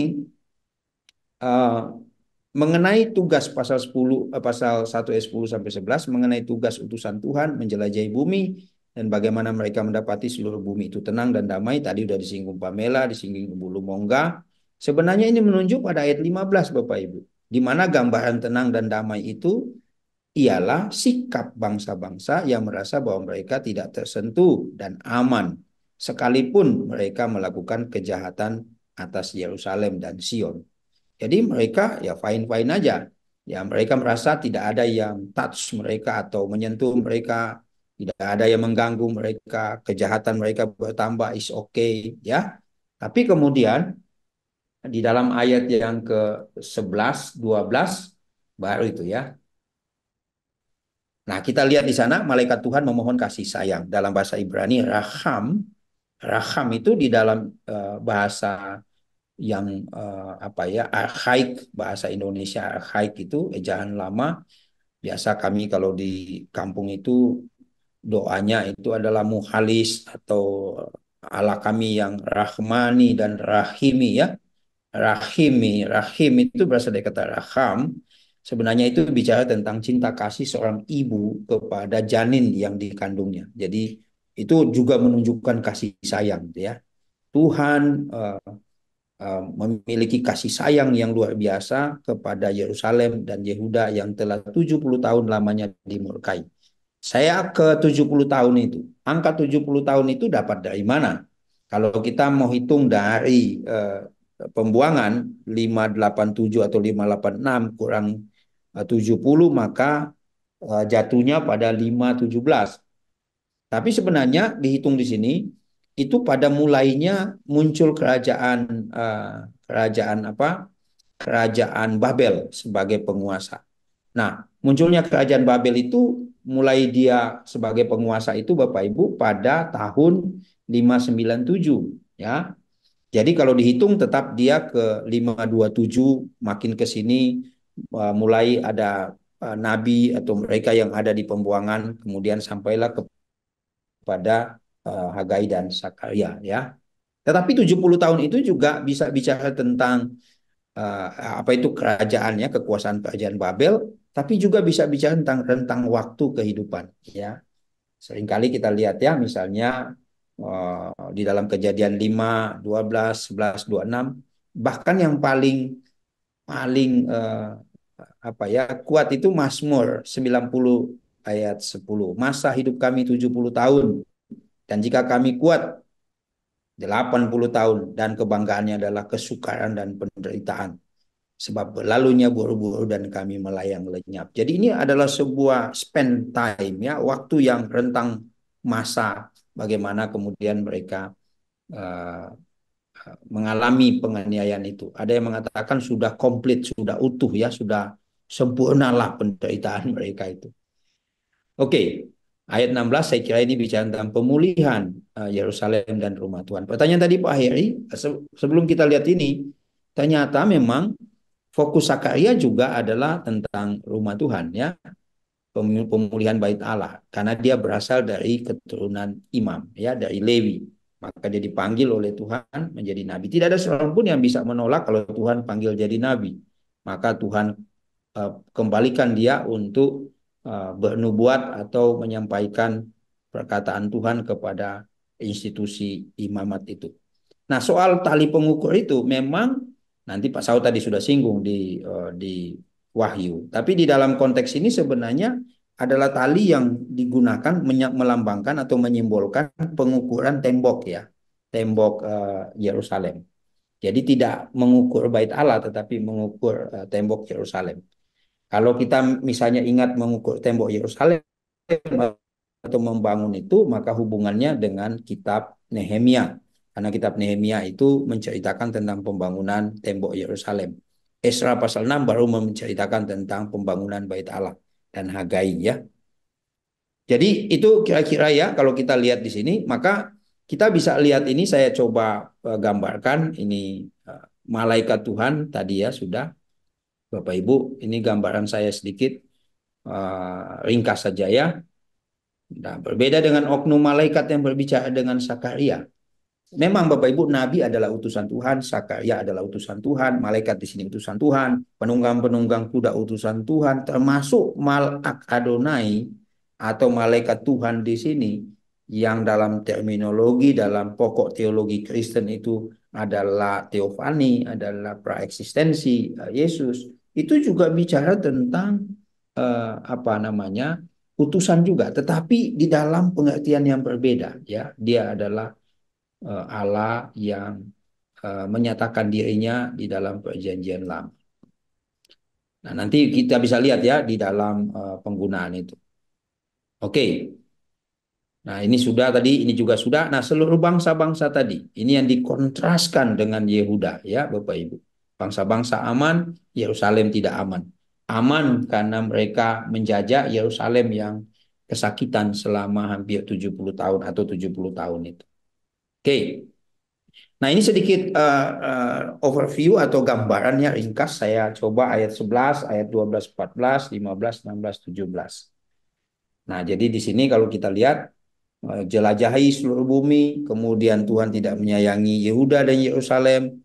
Lalu ayat 15, murka Tuhan yang besar atas bangsa-bangsa. Ini keadilan Tuhan ya Bapak Ibu, sebagaimana tadi Pak Saud sudah singgung dan Bu Lumongga. Lalu ayat 16-17, Tuhan menyayangi Yerusalem.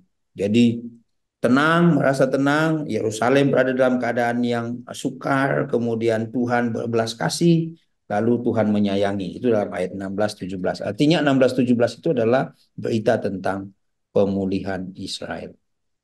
Nah, jadi kalau kita lihat motifnya apa saja sih? Motif teologinya di sini banyak ya. Nah, ini saya tidak singgung. Sini motif teologinya ada malaikat Tuhan, penyataan Allah dalam perjanjian lama, lalu ada murka, ada kasih sayang. Tadi Pamela sudah singgung, disinggung juga oleh Pak Saud, bahwa keadilan Allah, Allah yang kita kenal adalah Allah yang adil. Allah yang adil itu adalah Allah yang menghukum dosa, Allah yang juga menyayangi, yang menyatakan kasih sayangnya, kasih setianya ya. Kemudian Yehuda dan Yerusalem, rumahku, kota-kotaku, memilih dan menghibur. Di sini juga ada ya. Jadi Tuhan memilih, Tuhan menghibur. Nah, ini motif atau topik-topik teologi, topik-topik iman yang bisa kita dapati dari bagian ini. Saya kira ini penghukuman, pemulihan, penghiburan. Inilah garis besar dari ayat 1 sampai 17. Penghukuman, pemulihan, dan penghiburan. Nah, itu bagian pertama ini. Saya mesti lihat timekeepernya masih bisa nggak nih?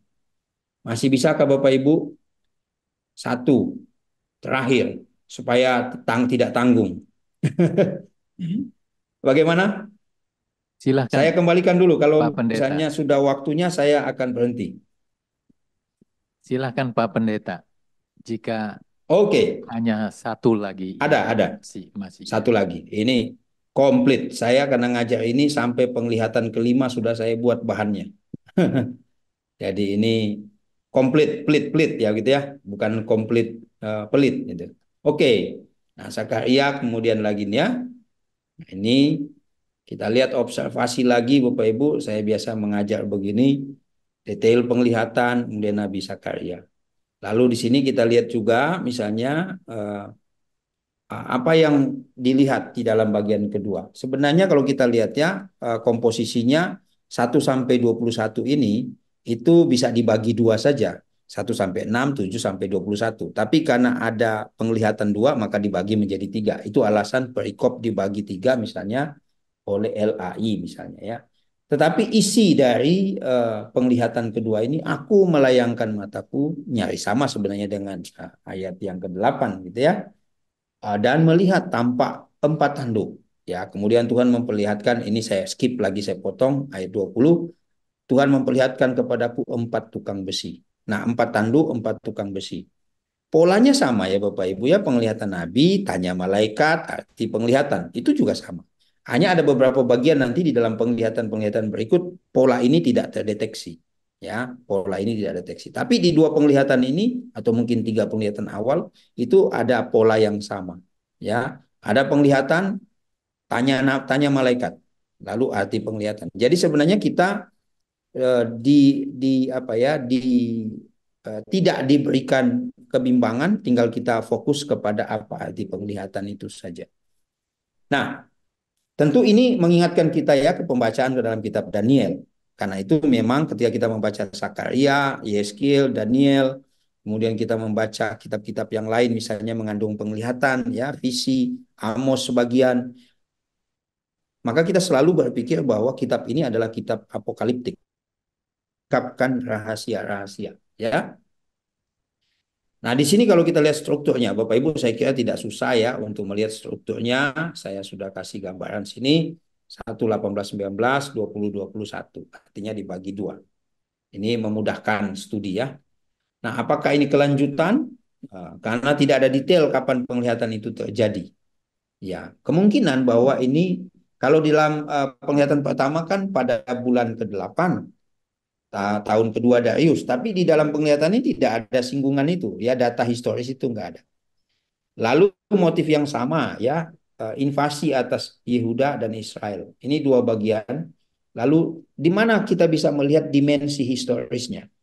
Nah, dimensi historisnya ada pada kata seru sara ya, menunjukkan, memperlihatkan. Ini memiliki dimensi ruang dan waktu ya, memiliki aspek itu. Nah, sekarang kita lihat di sini 4 tanduk. Nah, sebenarnya 4 tanduk ini bisa dikatakan simbol kekuatan impersonal ya, impersonal. Jadi 4 kekuatan atau 4 tanduk yang menyerahkan Yehuda, Israel, dan Yerusalem. Ini sebenarnya istilah yang sama saja, Yehuda, Israel, Yerusalem itu menunjuk pada tempat atau pada lokus, pada wilayah yang sama.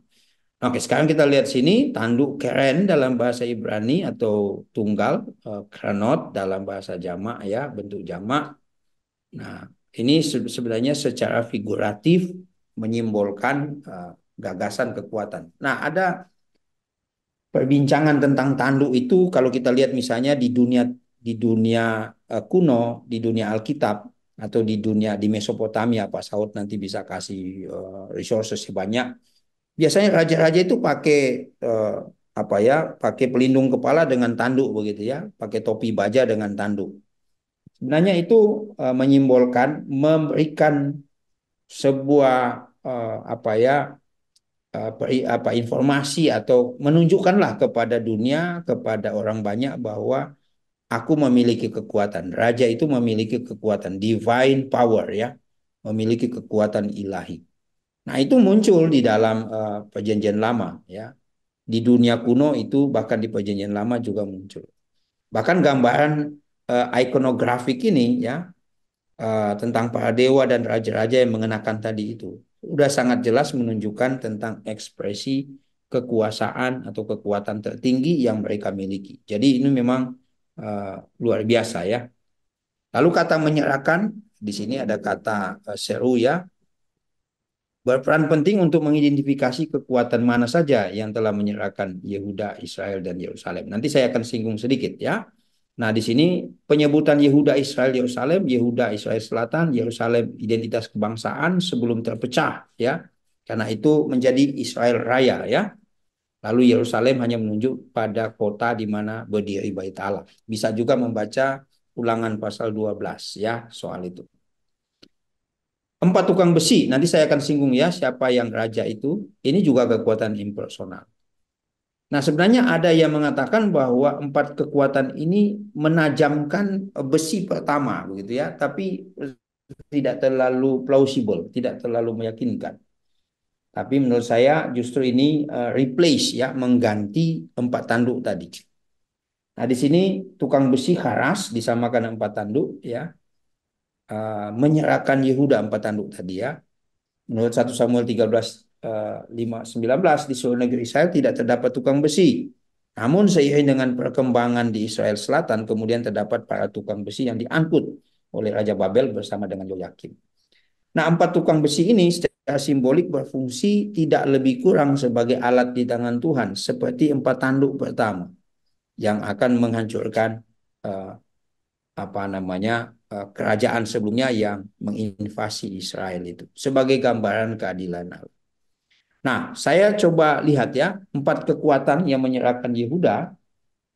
Tadi sudah disinggung Pak Saud tadi, misalnya kalau kita tidak dihitung Mesir ya, Mesir itu kan lama sekali zaman Musa.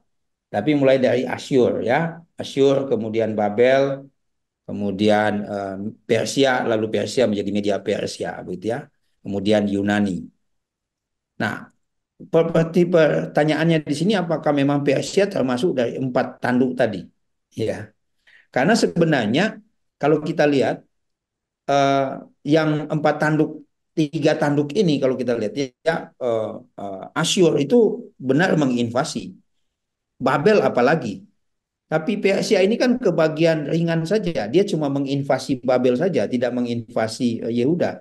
Namun ketika dia menginvasi Babel, termasuk juga di situ ada orang Israel, orang Yehuda. Maka itu terhitung menurut saya satu bagian dari kekuatan yang menginvasi. Tapi kalau kita lihat, justru Raja Persia yang kemudian mengizinkan mereka kembali, mengizinkan mereka kembali untuk ke Yehuda atau ke Yerusalem, membangun Yerusalem.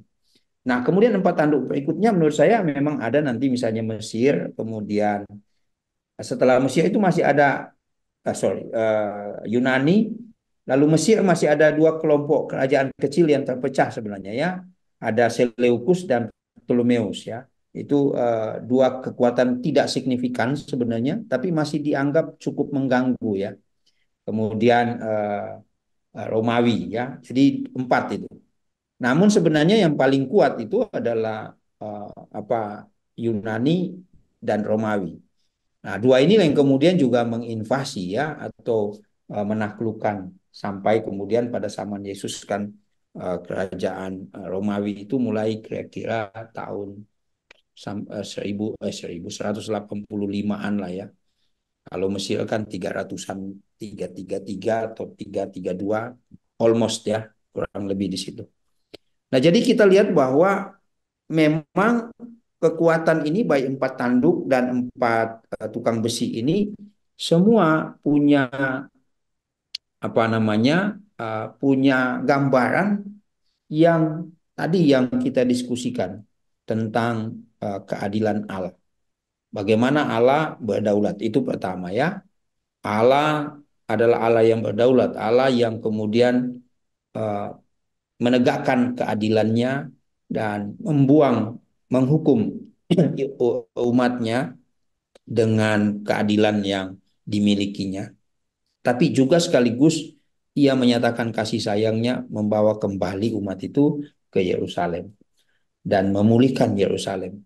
Sehingga kita bisa melihat dari gambaran ini mulai dari ayat 1-6 dan sampai dengan penglihatan kedua, ini ada kesinambungan. Bagaimana Tuhan bicara tentang kasih sayangnya, meminta mereka kembali. Lalu di dalam bagian kedua, Malaikat Tuhan bilang, berapa lama lagi Tuhan engkau tidak menyayangi umatmu?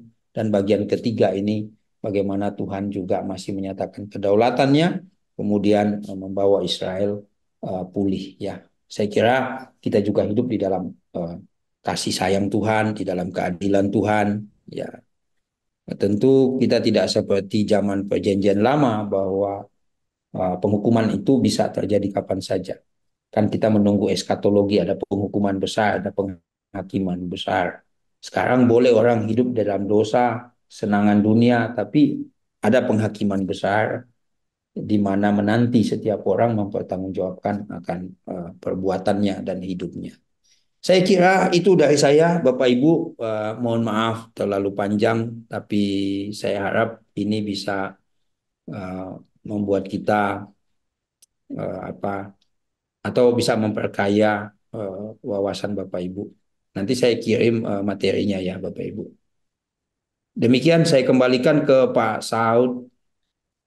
Baik, terima kasih Pak Pendeta Edo. Kita berikan applause dulu ya semua. Aduh, luar biasa pemaparannya sehingga menambah insight ya, wawasan teologi kita ya. Dan itu sangat-sangat berguna dan diharapkan ke depan dalam PA selanjutnya kombinasi Pendeta Galen dan Pendeta Edo akan melengkapi kita untuk kita lebih cepat ya untuk mendalami Alkitab ini. Bapak Ibu mohon sabar sebentar. Saya ada closing statement ya. Yang pertama saya cepat saja. Jika mulai dari kitab Zakaria, bahkan ya Zakaria, kalau dalam terminologi kita ambil saja dengan sangat murka Allah ya terhadap bangsa Israel, yaitu dalam satu perencanaan pembangunan dan penyelesaian bait Allah dan juga perlengkapan bait Allah. Kemudian kitab Maleakhi pasal 3 yang sangat-sangat terkenal sebagai landasan atau basic kita memberi persembahan ya. Itu umat Israel lagi dimarahin padahal sama Allah ya. Karena tidak membangun bait Allah. Namun pribadi yang sama itu berkata di dalam Matius pasal 24 ayat yang kedua. Saya bacakan ya. Ia berkata kepada mereka, kamu melihat semuanya itu. Aku berkata kepadamu, sesungguhnya tidak satu batu pun di sini akan dibiarkan terletak di atas batu yang lain. Semuanya akan diruntuhkan. Jadi bait Allah nanti benar-benar dinubuatkan Tuhan Yesus sendiri dan itu tahun 70 tergenapi, hancur. Dan sampai sekarang menjadi satu yaitu perbedaan. Apakah nanti bait Allah ketiga akan dibangun ataukah tidak? Ini yang menjadi satu warisan yang kita akan hadapi, maka bersikaplah kita bijaksana. Itu yang pertama. Yang kedua, saya sudah bicara dengan Ajan. Ini menyangkut tema yang tadi Pak Pendeta Edo sampaikan awal tentang uh, tanggal, tentang kalender. Dan saya ingatkan 2 minggu yang lalu bahwa saya menyampaikan ada perbedaan 11 hari antara Gregorian dan Julian. Nah, Bapak Ibu kalau mau lihat, nanti ketik picture Oktober 1582, itu lihat di layar. Lihat tanggal bulan Oktober 1582 kita lihat. Dari tanggal 1, 2, 3, 4, kenapa loncat langsung 15 dan 16? Ini pada tahun itu ada perbedaan 11 hari. Kalau dihitung sampai sekarang jadi 13 hari di 2024 ini. Nah ini Bapak Ibu lah perbedaan. Enggak simple ya, perbedaan 11 hari. Ternyata rupanya di sini ada sejarahnya. Ya, sejarahnya ada. Nanti next time kita bisa. Jadi ini perbedaan ya astronomi dari Paus Gregorius yang akhirnya menuruti astronominya orang-orang yang ahli perbintangannya, dia merubah dan dia mengikuti. Ya, jadi ada perbedaan. Begitu. Memang terambil dari apa yang sudah disampaikan Pendeta Edo, bahwa itu dia terkait dengan Paskahnya Yahudi, yaitu patokannya tanggal 14 bulan Nisan, ya. Nah, jadi Paskahnya Kristen beda. Justru hari Minggu sudah digenapi oleh kebangkitan Tuhan Yesus Kristus. Itulah Paskah Yahudi dan Paskah Kristen sangat berbeda. Nah, ini hanya jadi wawasan bagi kita. Terima kasih Bapak Ibu atas waktu dan kesempatannya. Tuhan Yesus memberkati.